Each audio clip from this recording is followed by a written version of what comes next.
Good day, televiewers. Thanks for joining us on the midday edition of the bilingual newscast on Equinos Television. Good day, Nazi Ambou. Good day, Catherine Kone. Mesdames et messieurs, bonjour. Merci d'honorer ce rendez-vous de l'information sur Equinos Télévision. Ouverture ce mardi du sommet extraordinaire des chefs d'État de la CEMAC N'Djamena au Tchad. Dans son allocution, le président en exercice Idriss Déby Itno s'est félicité de l'effectivité de la libre circulation dans la sous-région. Il appelle de ce fait les dirigeants des pays de la zone CEMAC à renforcer davantage cette dynamique. Outre la question de la libre circulation en zone CEMAC, le financement de la communauté constituera l'un des principaux défis à relever, estime le président Idriss Déby Itno. Il a par ailleurs reconnu que l'insécurité, avec notamment la montée du terrorisme et la guerre contre Boko Haram, freine le développement de la sous-région et s'engage davantage à réaffirmer dans sa volonté à mettre un terme à lutter davantage contre le terrorisme dans la sous-région. Nous y reviendrons sur cette réaction du président en exercice Idriss Déby Itno dans nos prochaines éditions d'information.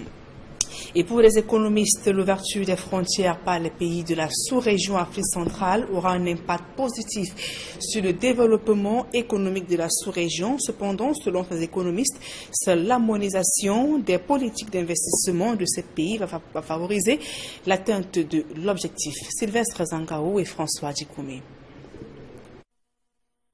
Comme s'il s'était passé le mot, les pays de l'Afrique centrale, notamment ceux de la CEMAC, qui étaient réfractaires à l'ouverture de leurs frontières pour la libre circulation des personnes et des biens, ont finalement cédé en l'espace de quelques jours.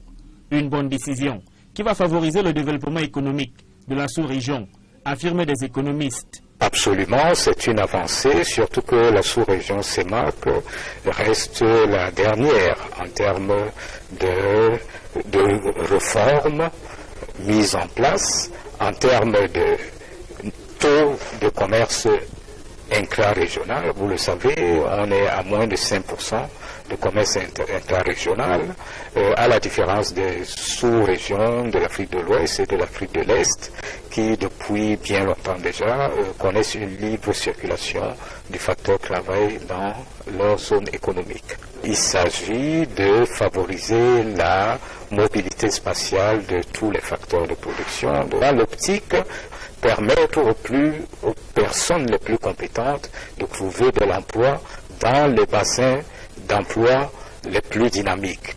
Cependant, il est important, pour y parvenir sans entrave, d'adopter des politiques concrètes de manière concertée. Naturellement, il y a des préalables. C'est déjà une chose d'ouvrir le marché, de permettre une libre circulation du facteur travail, mais il faudrait quand même qu'au préalable, il y ait une harmonisation des politiques d'investissement, des coûts de travail. Autrement, le déplacement des compétences n'aura pas l'impact escompté.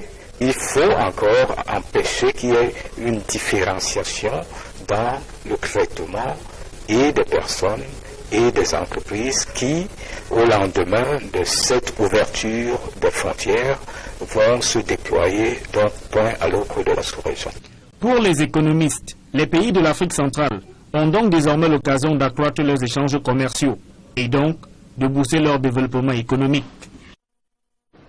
Dans le reste de l'actualité, le SIF exige l'ouverture d'une enquête parlementaire pour faire la lumière sur l'escalade de tensions et de violences observées dans les régions du nord-ouest et du sud-ouest Cameroun.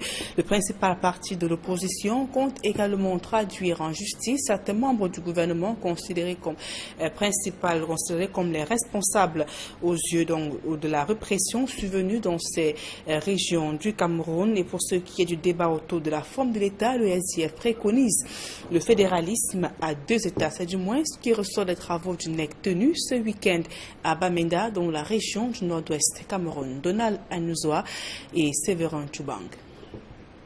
Communiqué portant résolution des récentes assises du Comité exécutif national du Social Democratic Front précise la pensée de cette formation politique au sujet du débat autour de la forme de l'État. La forme de l'État ne doit pas être un sujet tabou. Il faut bien maintenant qu'on en discute. Et la position du SDF est claire, c'est un fédéralisme à 2 États. pour réconcilier les Camerounais avec leur histoire et également avec leur vécu. Le comité exécutif national du Social Democratic Front demande aussi que soient traduits en justice les membres du gouvernement qu'il tient responsables de la propagation des discours qui ont amplifié les troubles dans les régions du nord-ouest et du sud-ouest, épicentre de la crise anglophone. C'est le régime qui est responsable, n'est-ce pas, de cette déflagration qu'on a connue dans les régions du nord-ouest et du sud-ouest. C'est la raison, n'est-ce pas, pour laquelle le SDF a demandé à inscrire dans ses résolutions que soit traduit en justice pour les ministres qui ont passé le temps à propager la haine et qui ont abouti, n'est-ce pas, à ces atrocités qu'on a connues là-bas. Le parti de la balance, prenant pour prétexte le contexte des crises sociopolitiques actuelles, explique le énième report au mois de février 2018 de son congrès. On ne peut pas organiser un congrès tant que, bien évidemment, le pays vit ce drame. Il faut que ce soit clair. Il est totalement risqué pour nous, n'est-ce pas, l'état actuel des choses, dans le contexte actuel, il n'y a pas encore le mois de dialogue, que le parti puisse organiser un congrès. Il a été instruit aux parlementaires SDF des deux chambres à user de leurs prérogatives et prendre toutes les mesures nécessaires pendant la session de novembre pour la démilitarisation des régions du sud-ouest et du nord-ouest, ainsi que de la libération de toutes les personnes encore détenues dans le cadre de la crise anglophone. Et la série noire des incendies se poursuit dans les écoles, des écoles de la région des régions anglophones. Cette fois-ci, un incendie s'est déclaré au lycée de Kittiwum, dans la région du nord-ouest Cameroun. Des documents et autres appareils se trouvant dans le bureau administratif ont été complètement réduits en cendres. Gladys Sidi. Toutes les archives, tous les appareils, ordinateurs, groupes électrogènes et autres sont partis en fumée. L'incendie s'est déclaré dans le bureau du proviseur du lycée de Kittiwum, à Congo, dans le département de Ngui. La salle informatique a été partiellement touchée. Le gardien de l'établissement déclare avoir été neutralisé par des individus lourdement armés, qui l'ont ligoté avant de le sommer d'indiquer le bureau du proviseur. And then tied my face, and they were threatening to shoot me. So, and they said that I should direct them where the principal office is. Ceux qui étaient chargés de mettre le feu au bureau sont allés effectuer leur sale besogne. Les autres, restés en compagnie du gardien, l'ont dépouillé de son téléphone portable ainsi que de la somme d'argent qu'il avait en sa possession. Après le départ du groupe, il a tout de même réussi à alerter le voisinage. Les dégâts matériels sont importants. Le proviseur, qui exprime sa désolation, déclare que c'est une énorme perte pour la communauté éducative. Il condamne l'acte et précise n'avoir pas de parti pris concernant les récents événements dans les régions du nord-ouest et du sud-ouest. All the machines in the school burnt, the archives burnt.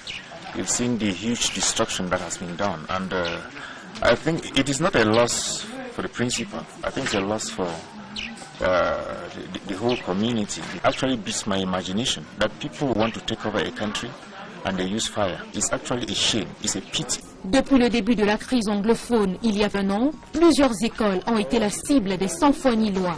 C'est la énième école qui est ainsi incendiée en l'espace de 2 mois dans le nord-ouest.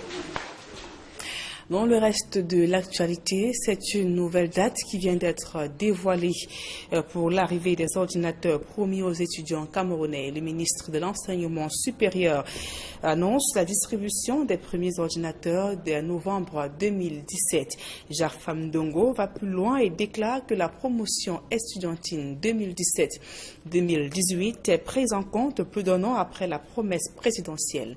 Joël Sengue à Cyril. Microsoft s'invite dans le projet de don d'ordinateurs aux étudiants du Cameroun. La convention entre l'entreprise américaine et le ministère de l'Enseignement supérieur a été signée à Yaoundé. Microsoft se propose d'apporter une plus-value technique. Dans le cadre de ce protocole d'accord, il y a un certain nombre d'initiatives de base qui seront développées. Donc, il y a celui qui concerne l'accès aux systèmes d'exploitation, l'accès aux outils Microsoft Office 365. Microsoft apporte son expertise en termes de conception de ces réseaux et de ces outils de téléconnexion. Après la signature de la convention, le ministre de l'Enseignement supérieur annonce l'arrivée des ordinateurs par vague. Le premier contingent sera disponible en novembre 2017. Les 80 000 premiers ordinateurs seront livrés en novembre 2017. Et ils sont en train d'être fabriqués dans la ville de Shenzhen, en Chine.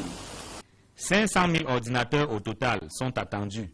Ils seront distribués non plus seulement aux étudiants de l'année académique 2016-2017, mais également aux étudiants inscrits pour l'année 2017-2018.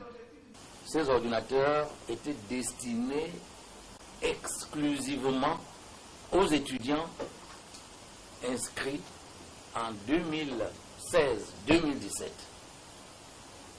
Mais au regard des échéances, le président de la République a décidé aussi bien pour ceux qui étaient inscrits dans les universités camerounaises publiques et privées en 2016-2017 qu'en 2017-2018. Au ministère de l'Enseignement supérieur, on parle d'un bonus accordé par le président de la République.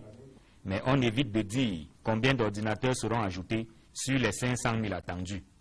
Il a décidé d'accorder un bonus en direction des étudiants inscrits au cours de l'année académique 2017-2018. Et cela se fera, je crois que c'est suffisamment clair. C'est le président de la République qui a décidé d'accorder ce bonus et cela se fera. Après l'annonce faite par Paul Biya d'offrir 500 000 ordinateurs aux étudiants des universités et grandes écoles du Cameroun, la convention entre la partie chinoise et la partie camerounaise a été signée le 18 juin 2015 à Bédine en Chine. Mais depuis lors, les ordinateurs sont toujours attendus. L'arrivée de Microsoft dans le projet va-t-elle permettre d'accélérer le processus? Just wait and see. L'actualité hors de nos frontières à présent au Kenya, le président sortant Uhuru Kenyatta a été réélu sans surprise. Il a remporté l'élection présidentielle du 26 octobre dernier, boycottée par l'opposition. Il a obtenu donc 98,26% des voix. Son adversaire Raila Odinga, donc, qui a boycotté le scrutin, a obtenu 0,96%. Plus de précision avec le confrère d'Euronews. Plus de 98% des voix, c'est le résultat sans appel qui a permis ce lundi à Uhuru Kenyatta d'être réélu à la présidence du Kenya. Un score qui vient boucler une élection controversée et boycottée par l'opposition.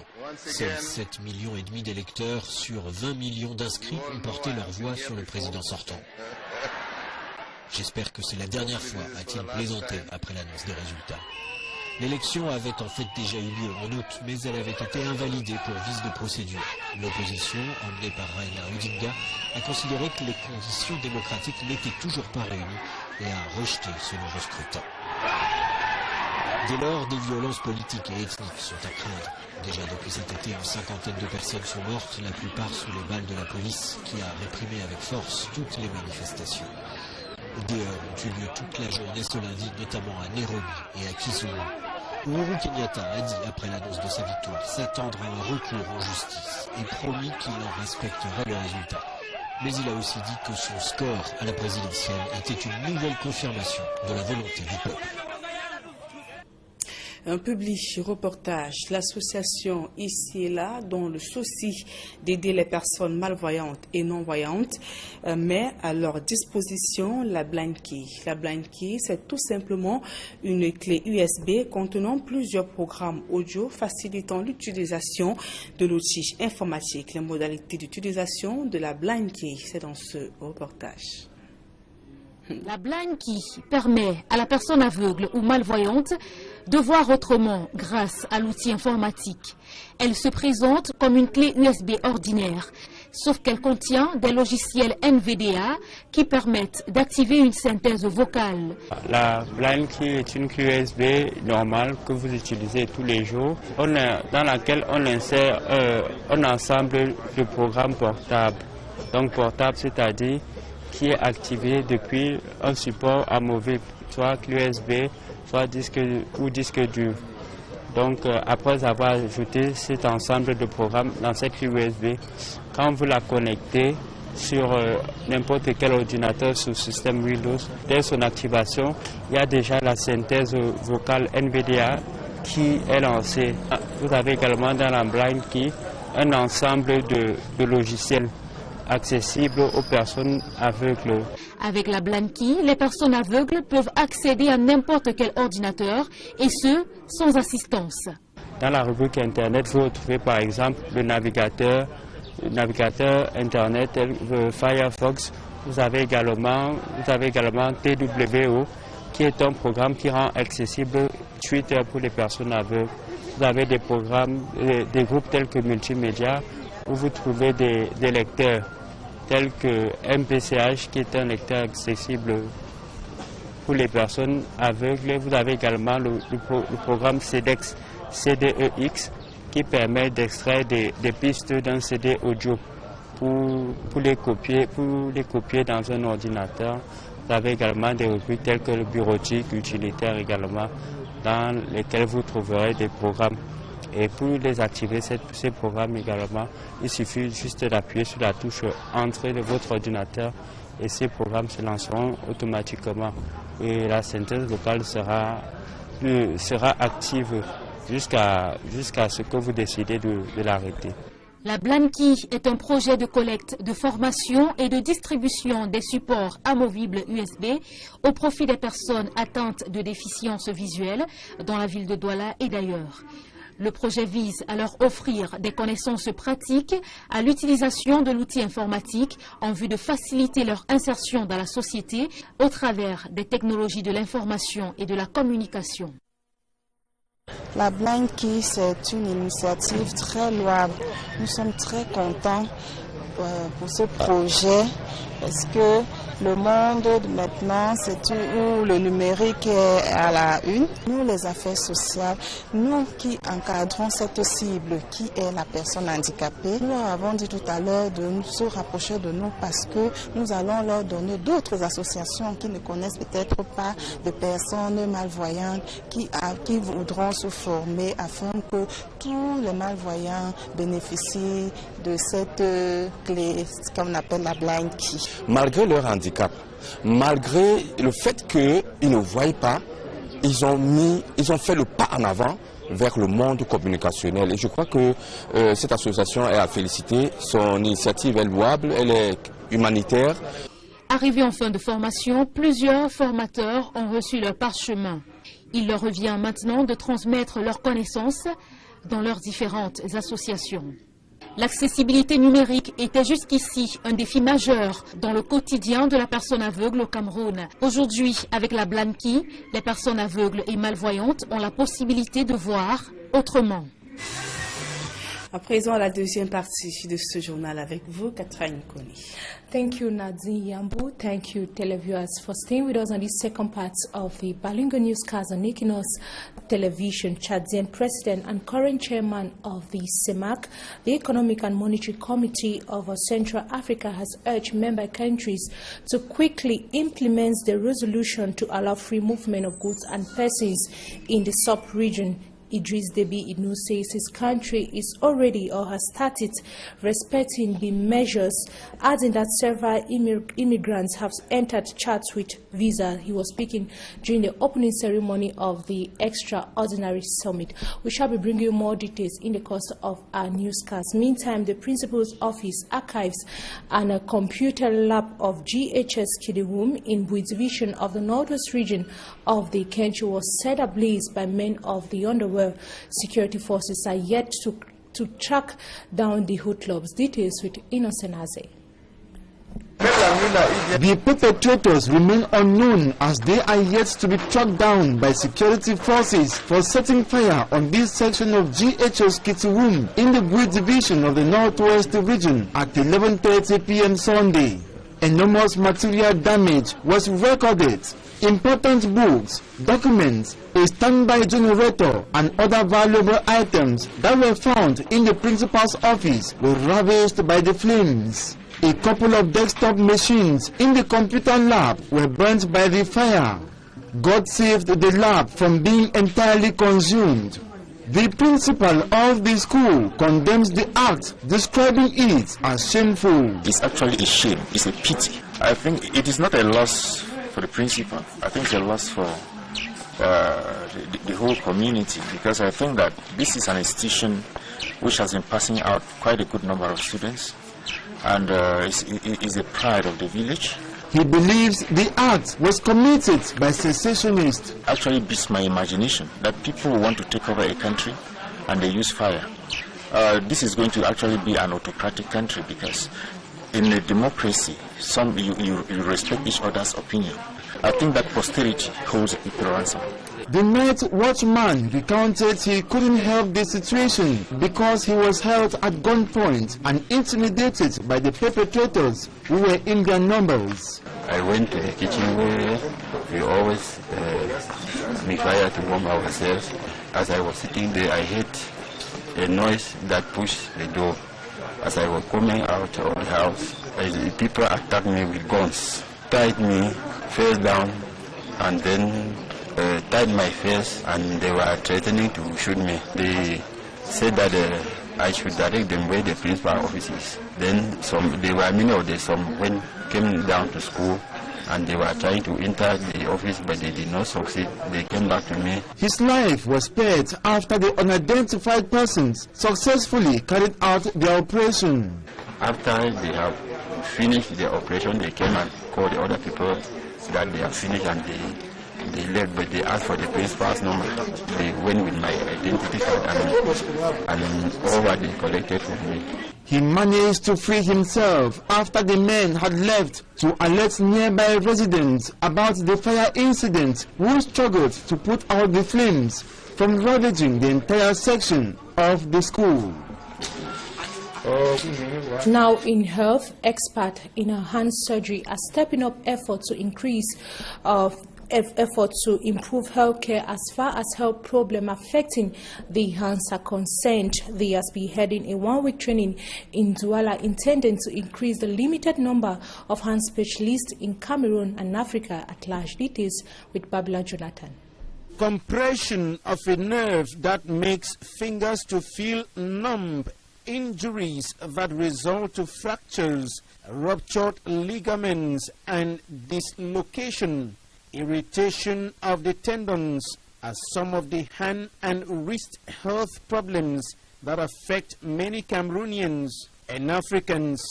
They are increasingly becoming severe threats to the health of many, but paradoxically, the number of hand specialists is very limited in Cameroon and the entire African continent. There are not so much hand surgeons in Africa, but they can gather and build up a new hand surgery society of Africa, of all the countries of Africa. Cameroon, for instance, has just one officially recognized hand surgeon, Dr. Hugues Temjo. This is why foreign experts are equipping physiotherapists and general practitioners with know-how in hand surgery in Douala. Surgery is regarding all tissue who are making a hand function. So you need to repair the skin, nerves, muscles, tendons, articulations and so on.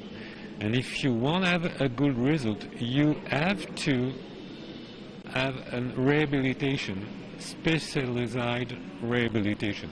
That's why we try to do a formation for hand therapists. Originally, I'm a physiotherapist, and I came here to learn a bit about surgery, hand surgery more specifically, and how to do eradication for all those diseases.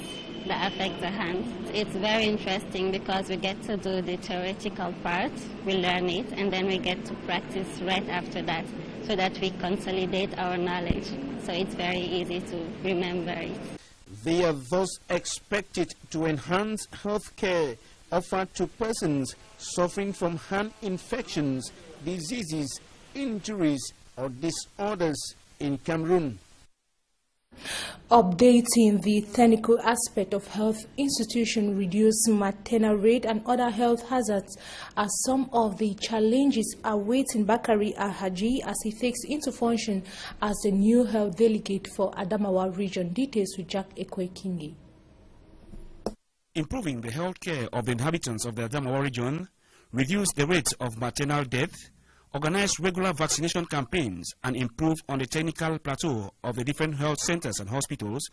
These were amongst the principal recommendations given to Zakari Yawu Alhaji by the governor of the Adamawa region, Kidadi Takige Buka, as he installed him as the new health boss of the region. The new delegate is called upon to do everything possible in order to carry out all the activities assigned to him as concern the sanitary problem in our region. So I do hope that with his profile and the qualities he have, and the master of the region, because he knows the region, he hails from Banyu, and he has worked here in Gamundere. So I do hope that he will be up to the task. It should be noted, Zakari Yawu is taking over the health delegation in the Adamawa region when the sector is actually plagued with a series of problems. The absence of a referral hospital still makes the cure of some diseases an uphill task. The region is also reputed for its high rates of maternal death due to the absence and the poor equipment of the available few hospitals.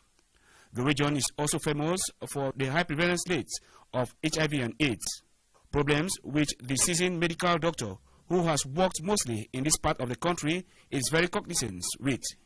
Our priority is to have to create or to improve some health centers, to have some specialized hospitals, to make sure that we have in our region specialized doctors who come to improve the reception in our hospital, to make sure that the Cameroonian or maybe the population who come to the hospital will have access easily and to have drugs. Hopefully, with a new head at the helm of health issue in the Adamawa region, the inhabitants are sure to have an improvement in their living standards. And that brings us to the end on this edition of the Balingo Newscast on Equinos Television. Thanks for staying with us. Good day once more, Nadine Yambon. Good day, Catherine Kone. Mesdames et messieurs, c'est la fin de ce journal. Merci pour votre aimable attention et bonne suite des programmes sur Equinos Télévision.